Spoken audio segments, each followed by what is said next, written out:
this is the other critical thing that we didn't talk about. You got the cradling, you got the scooping, you got passing and catching.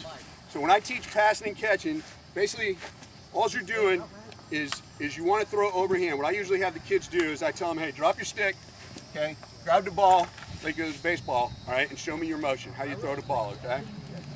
Boom, right? That's how you throw a baseball. You step, you're pointing at your target, all overhand from back here, okay? You rarely see anybody throw a ball. You know, there are pitchers that throw that way, right? But it's rare that you see that.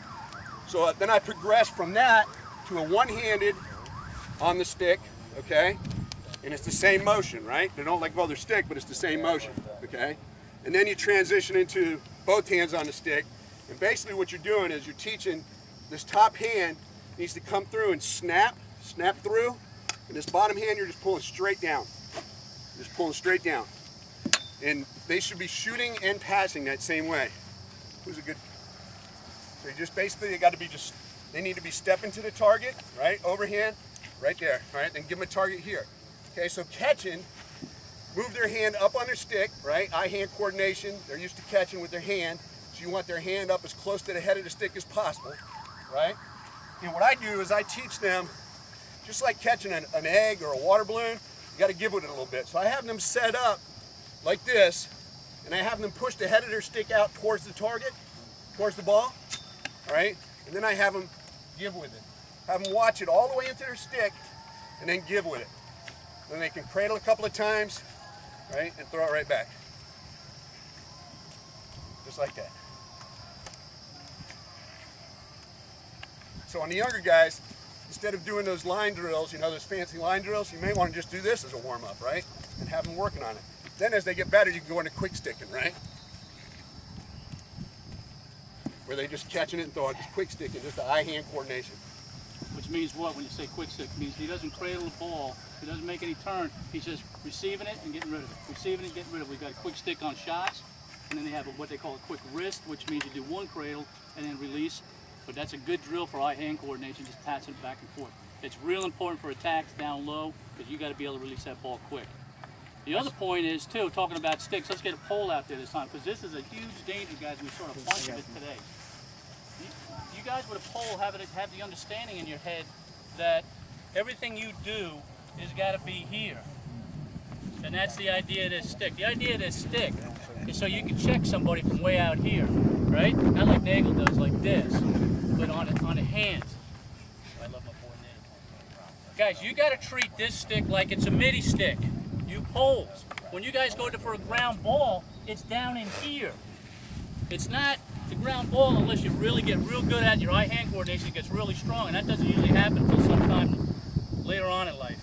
Where you can pick up the ball here, and then what they call walk the dog, which is put the stick way out here and get it away from your danger here, which we'll be teaching and working with this year too. It's an important piece. However, if you're all alone and you got nobody behind you, what I want is the ball. I don't want ESPN stuff. Where's the ball at? Right here. Quick, on the ground. Whoops, my bad. Guys, treat it like it's a shorty. Get down here and get out and get that stick up here. You can still protect, even if it's a long stick. See where I'm protecting it? It's still between here and my body. Defense is here. If you got to throw the ball, don't try to throw it like this. And behind That's hard, it. guys. Yeah, That's hard. You're going to catch shorten it, the stick shorten up. it up, Make it a short mini stick. Make it a short stick. Look at, I can catch it a whole lot better from here with it. I can throw it a whole lot better if I'm here with it, as opposed to being here. Too much of you guys, even today, trying to mess around with it way out here. As they get older, they get a lot more adept at being able to catch with their hands down here. And the problem we've got with the little guys is they see the older guys doing that, and they think that's the way they're supposed to learn how to catch. And they're not. They need to catch. They need to learn how to catch here, and they can progress, you know, as they get older. That's the other thing with the overhand shots.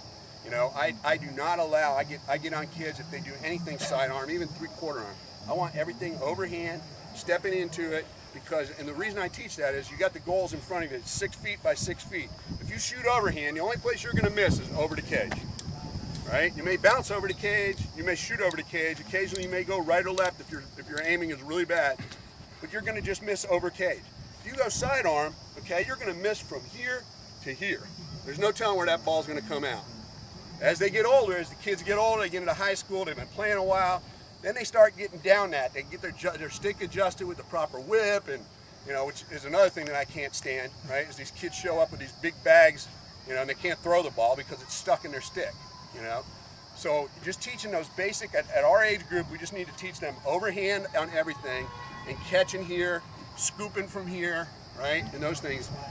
And try to keep them away from these kids with the bad habits, so they don't see that crap. Guys, there's only, and to Ralph's point, there shouldn't be any attacks doing any underhand shots. Why? Portal, why? No time want to and room. put the ball in the dirt. Coach just said it. Say it. No time and room. You need to have room to wind your stick up to throw that side on. Look where my stick's at right here. This is for when you're doing a step down. Everybody know what a step down shot is? From the middies, step down. Step, and then shoot. Okay? You got to have time and room, and we're going to work on our step down shots a lot more even at our level, because we're going to do some skip passes up to our middies because we got some strong shooters up there. You guys have to be 3/4 or overhand, because everything from the attack has got to be right in here. It's get quick stick, quick wrist, so you can release the ball.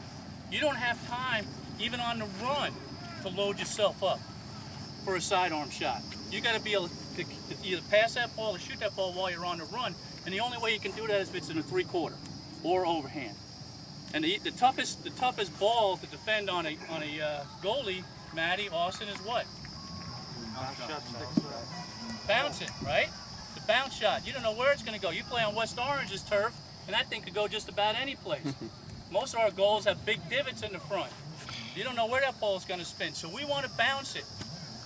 90% of our shots we like to bounce. The fancy-dancy where we're coming side on because we think we're going to burn them with some cheese up in the corners, to Coach's point, usually we just throw it over the top. Guys, 100% of the shots that are not on cage don't go in. 100% of them. You guys know that sounds a little profound, doesn't it? I'd rather get the ball on cage. Let's let the goalie make a save on it. The guys will go home later today, they'll be going, oh yeah. Hey, we want it on cage, guys. This is accurate. Right now. This is fancy. This, Kids think they can only get one or two a people that lot can do more that. speed on it. But just like Coach said, I call it the crow hop. If they're shooting on a run, they need to come down, they do a quick crow hop where they switch their feet over, so they just take a step, crow hop, they've wound up, right? So now they're wound up, their body's all wound up tight, and they're stepping, and they unwind overhand to the goal. We saw that this summer. Any of y'all that played this summer, they had those shooting machines at the tournaments, right? Speed guns? I had one of my kids who's no longer with them who's a tweedler. Everything's like this. Half the time he got knocked out or lost the ball. I had another kid shoot with his goalie stick faster than he tweedled. The underhand shot, you don't have room for it, and you're not getting that much out of it.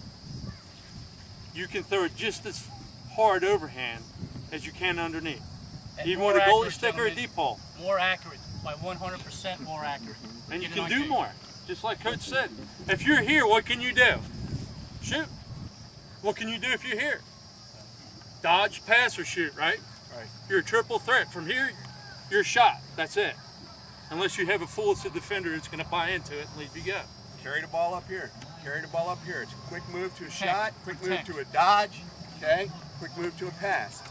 Triple threat position. Good point, Rob. And what's the other thing if you go there? Give me your deep ball. Go for an underhand shot, because this is what I'm going to tell him. That stick's going to be right here in your rib cage if you underhand shot on a deep ball. If he knows what he's doing. You open that up, I'm going to tell him it better look like this is at your spine through your belly. That's right. Because you're going for the stick right here. Are you not? Yeah. You made an attempt to go for the stick. You didn't go for the body, you didn't hack. You poke check for the stick. Guarantee you, as a deep hole, you start nailing people in the gut. I mean, we played against linemen with little kids who were this big. Second time they got it in the gut, they no longer shot sidearm the rest of the game. Important. You're setting yourself up to get injured doing this in traffic because you're By the opening way, your whole that's a body poke up. check he's talking about, not a slap check when he's hitting in the gut. So let's talk about defense.